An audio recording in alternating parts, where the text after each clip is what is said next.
आप सभी को जय मसीह की हिंदी बाइबल स्टडी इस चैनल में आपका स्वागत है। आइए मिलकर एक नए विषय को हम सीखेंगे और आज हमारा विषय यह है कि मरकुस कौन है, मरकुस का सुसमाचार क्यों लिखा गया, मरकुस ने अपने सुसमाचार में यीशु मसीह को कैसे दर्शाया है। इन सारी बातों पर हम लोग ध्यान देने जा रहे हैं।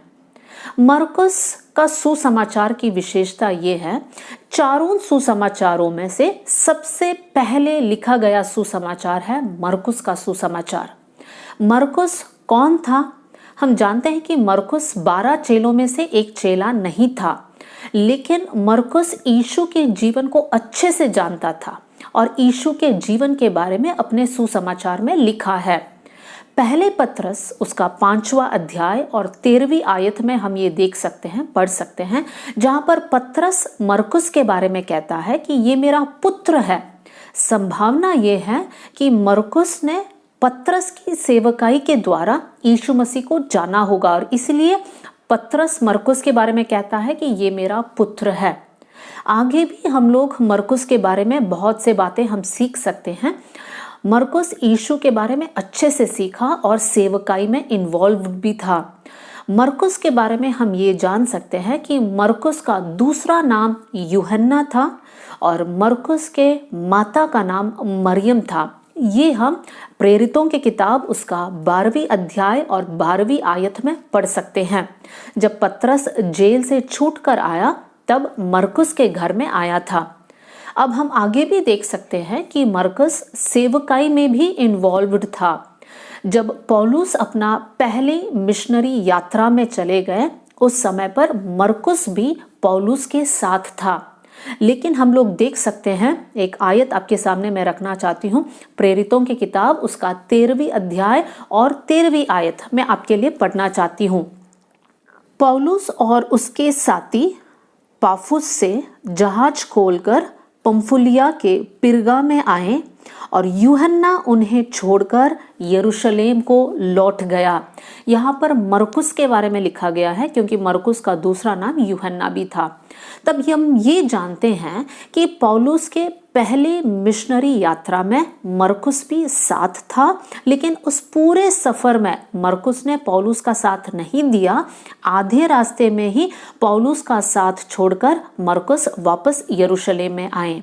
आगे प्रेरितों की किताब उसके 15वीं अध्याय और उसके 36 से लेकर 40वीं अध्याय में ये देख सकते हैं कि पौलुस के दूसरे मिशनरी यात्रा में पौलुस ने बरनबास से कहा कि चलो हम लोग अपने भाइयों से मिलकर आते हैं जिनको हमने सुसमाचार सुनाया था।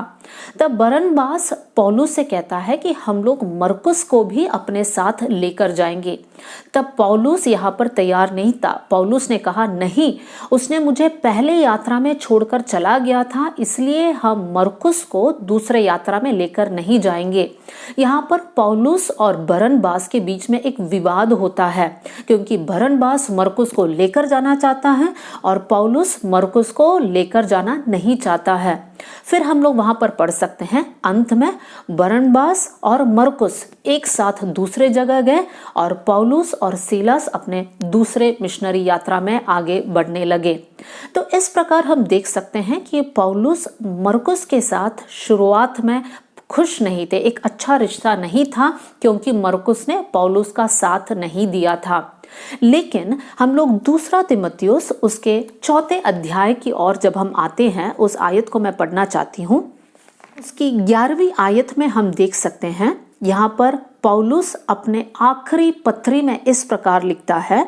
उसकी 11वीं आयत के बीच में से मैं पढ़ रही हूँ, मरकुस को लेकर चला आ क्योंकि सेवा के लिए वो मेरे बहुत काम का है। पहले मिशनरी यात्रा में मरकुस ने पौलुस का साथ नहीं दिया, बीच में छोड़कर आ गया।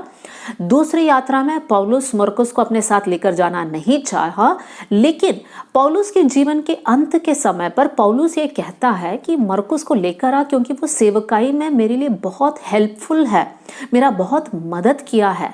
तब हम ये जान सकते हैं कि मरकुस और पौलुस के बीच के दोनों के बीच में जो रिलेशनशिप का थोड़ा सा एक प्रॉब्लम था, वो यहाँ पर सुलझ गया। मरकुस पौलुस का साथ देता है बाद में, और वो लोग दोनों मिलकर सेवकाई करते हैं और प्रभु के राज्य की बढ़ोतरी में दोनों काम आते हैं। मेरे प्रिय भाई बहनों, यहाँ पर हमारे लिए एक सीख है। बहुत से वक्त हम लोग जब विश्वास के जीवन में आगे बढ़ते हैं, हो सकता है कि कुछ कुछ विषय में हम लोग एक दूसरे के साथ सहमत नहीं होंगे, लेकिन उस विषय को अपने जीवन के अंत तक लेकर नहीं चलना, हमें उसको सुलझाना है और एक दूसरे के साथ देना है। आगे हम पढ़ सकते हैं, मरकुस जब अपना सुसमाचार को लिखा, यीशु मसीह को कैसे दर्शाया गया है, इन बातों की ओर हम लोग ध्यान देने जा रहे हैं। मरकुस ने जब ये सुसमाचार लिखा, तब मन में ये था कि मैं ये सुसमाचार रोमी लोगों के लिए लिख रहा हूँ। हम जानते हैं उस समय पर रोमी सरकार या रोम के लोग जो है बड़े पावरफुल लोग थे, उनके पास अधिकार था, और वो लोग जो है दूसरों के ऊपर शोषण भी करते थे और अपना अधिकार का गलत इस्तेमाल भी करते थे। तो यहाँ पर मरकुस चाहता था कि यीशु के जीवन के बारे में रोमी लोगों को भी समझ आए कि यीशु मसीह कौन था और यीशु मसीह ने हमारे लिए क्या किया। तब यहाँ पर हम देख सकते हैं रोमी लोगों के पास अधिकार था और वो लोग बड़े अधिकार के साथ चलते थे। और यहाँ पर मरकुस ने जब यीशु मसीह के बारे में लिखा, तब यीशु मसीह को एक दीन दास के रूप में रोमी लोगों के सामने प्रस्तुत किया है। अ सर्वेंट ऑफ गॉड, प्रभु के दास के रूप में मरकुस ने यीशु मसीह को दर्शाया है। कैसे दर्शाया है? मरकुस ने अपने सुसमाचार में हम देख सकते हैं यीशु मसीह की बहुत सारे चमत्कारों को, बहुत सारे घटनाओं को इन शॉर्ट लिखा है। रोमी लोग काफ़ी बिजी लोग थे और इसलिए मरकुस चाहता था कि जितना हो सके उतने सारे डिटेल यीशु के बारे में इन शॉर्ट लिखता गया। और मरकुस ने यीशु मसीह को कैसे एक दास के रूप में दर्शाया है।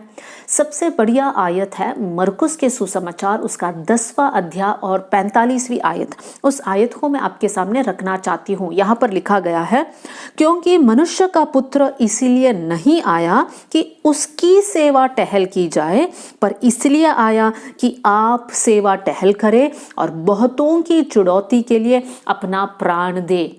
यहाँ पर मरकुस कहता है कि यीशु मसीह इस संसार में क्यों आए।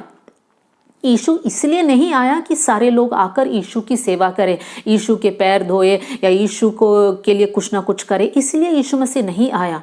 लेकिन यीशु मसीह इसलिए इस संसार में आया ताकि स्वयं दूसरों की सेवा करे। तो इस आयत बहुत इंपॉर्टेंट है, हमें इस आयत को याद रखना है कि यीशु मसीह इस संसार में सेवा लेने नहीं आया है, लेकिन सेवा करने आया है। देखिए, कुछ कुछ बातों को मैं आपके सामने रखना चाहती हूँ जिससे हमें और अच्छे से समझ में आएगा कि मरकुस ने यीशु मसीह के सेवा की भावना को, एक दास के भावना को कैसे रखा है। सबसे पहले हम लोग देख सकते हैं जब यीशु मसीह जब अपना सेवकाई शुरू करने वाले थे, उससे पहले यूहन्ना बपतिस्मा देने वाले के पास गए और उनके हाथों के द्वारा बपतिस्मा लिया। हम देख सकते हैं कि यीशु मसीह ने अपने आप को कितना दीन किया कि आकर एक इंसान के हाथों के द्वारा उन्होंने बपतिस्मा लिया।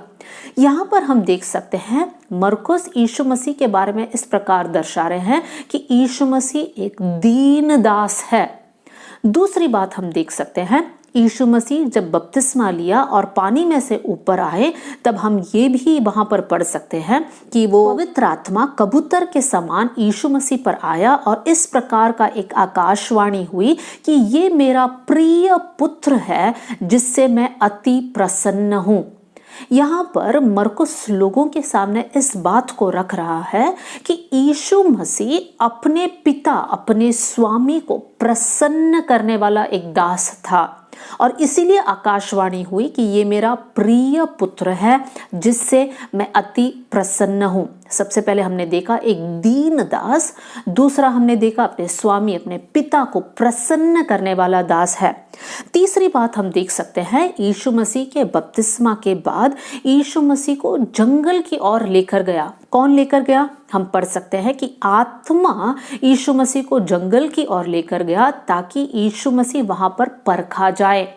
हम जानते हैं कि शैतान आकर यीशु मसीह को परखा और हम ये भी जानते हैं कि यीशु मसीह उस परीक्षा में जयवंत होकर बाहर आए। यीशु मसीह उस परीक्षा या दबाव में नहीं गिरे लेकिन जयवंत होकर आए। ऐसा एक दास जो परीक्षा में स्थिर रहा और जयवंत होकर बाहर निकल कर आए।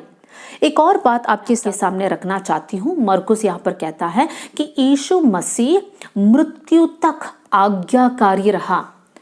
और यहाँ पर हम ये समझ सकते हैं, सीख सकते हैं, ऐसे एक दास जो अपने पिता की इच्छा को पूरा करने के लिए इस संसार में आए, मृत्यु तक आज्ञाकारी रहा। इसलिए यीशु मसीह प्रार्थना करते समय कहता है कि मेरी इच्छा नहीं पिता, अगर आपकी इच्छा है तो ये कटोरा मेरे हाथ से निकल जाए, नहीं आपकी इच्छा मेरे जीवन में पूरा हो जाए। मेरी इच्छा नहीं कर कर यीशु मसीह प्रार्थना करता है। मेरे प्रियो, यीशु मसीह के बारे में हमने 4 बातों को देखा। सबसे पहली बात हमने ये देखा कि यीशु मसीह एक दीन दास है जो यूहन्ना बपतिस्मा देने वाले के हाथ के अधीन में होकर बपतिस्मा लिया। दूसरी बात हमने देखा कि यीशु मसीह अपने पिता को प्रसन्न करने वाला दास है। तीसरी बात हमने देखा कि यीशु मसीह परीक्षा से होकर गए और जयवंत या परीक्षा में भी स्थिर रहने वाला दास। और चौथी बात हम देख सकते हैं कि मृत्यु तक आज्ञाकारी रहा हुआ एक दास। मरकुस ये सारी बातें रोमी लोगों को समझा रहे हैं कि देखो, आपके पास अधिकार है, आपके पास पदवी है, लेकिन यीशु मसीह वैसा नहीं है। यीशु मसीह इसलिए आए ताकि वो लोगों की सेवा कर पाए। तो जब आप ये सुसमाचार को पढ़ते हैं तब इन सारी बातों को अपने मन में रखकर अगर आप पढ़ेंगे तो आपको मरकुस का सुसमाचार और अच्छे से समझ में आएगा। प्रभु इन वचनों के साथ आप सबको बहुत आशीष दे। जय मसीह की।